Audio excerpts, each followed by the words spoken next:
네, 여러분 안녕하세요. 김광명의 물리세계. 오늘은 전기력에 대해서 알아볼 건데요. 먼저 전기에 관련된 용어 몇 가지만 좀 정리를 하고 가도록 하겠습니다. 자, 먼저 대전에 대한 용어를 먼저 정리를 한번 해보도록 하겠습니다.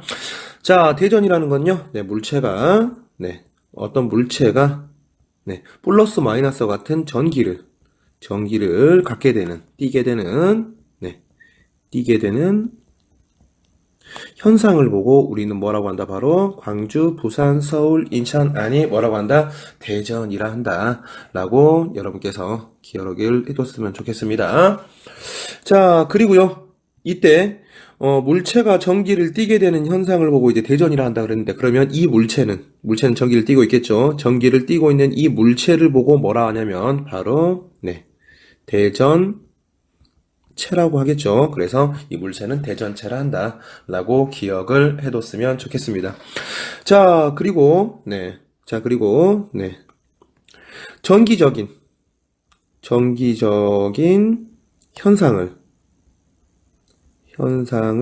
일으키는 원인이 되는 거. 다시 말해서 그냥 플러스 마이너스가 이제 전기니까 플러스 마이너스를 이제 뭐라고 하느냐라는 건데요. 우리는 이걸 보고 뭐라 한다? 바로 전하라고 한다. 전하라고 한다라고 전해 주시고요. 모르면 전화 주세요. 네, 이렇게 플러스 마이너스 같은 전기적인 현상을 일으키는 원인을 보고 우리는 전하라고 하고요. 자, 그 다음에 전하가 얼마나 많은지, 전하의 크기, 전하의 양을 보고 우리는 뭐라고 한다? 바로, 당연하겠죠. 바로, 전하량이라고 전하라. 네, 이렇게 전하량이 된다라고 생각을 하시면 되겠습니다. 자, 그리고 얼마나 많은지, 10개가 있다, 그러면 10, 20개가 있다, 그러면 20, 그러면 뒤에 어떤 단위가 붙을 겁니다. 그 단위를 보고 우리는 바로 C라고 하는데, 이 C를 보고 뭐라 하죠? 바로 쿨롱이라고 한다라고 알아뒀으면 좋겠습니다. 그래서 10개가 있다 그러면 10C, 10쿨롱 이런 식으로 된다라고 생각을 하시면 됩니다. 쿨롱입니다. 네, 아주 쿨한 놈이에요. 네, 쿨롱입니다. 자, 그리고 이 전하들 사이에는 바로 어떠한 힘이 작용을 하게 되는데, 우리는 이 전하 사이에 작용하는 힘을 보고 우리는 전기력이라고 한다라고 알아뒀으면 좋겠고요. 이 전기력은 크게 두 가지의 힘이 있습니다. 자, 첫 번째는 어떤 힘이 있냐면요. 자, 바로 플러스와 플러스 혹은 마이너스와 마이너스 이렇게 같은 극 사이에는 서로 밀어내는 힘인 뭐가 작용한다? 청력이 작용을 하게 되고요. 자, 만약에 플러스와 마이너스 같은 이런 서로 다른 극 사이에는 잡아당기는 힘이 뭐가 작용한다? 인력이 작용한다라고 생각을 하시면 됩니다. 이렇게 전기력에는 바로 청력과 인력 이렇게 두 가지가 있다라고 생각을 하시면 되고요. 그리고 과연 얼마만큼 큰 힘이 작용하는가? 역시 힘은 이제 F이기 때문에 F는 이라고 이렇게 정리하는 법칙의 이름을 우리는 바로 쿨롱 법칙이라고 이야기를 합니다. 네. 쿨롱 법칙이고요.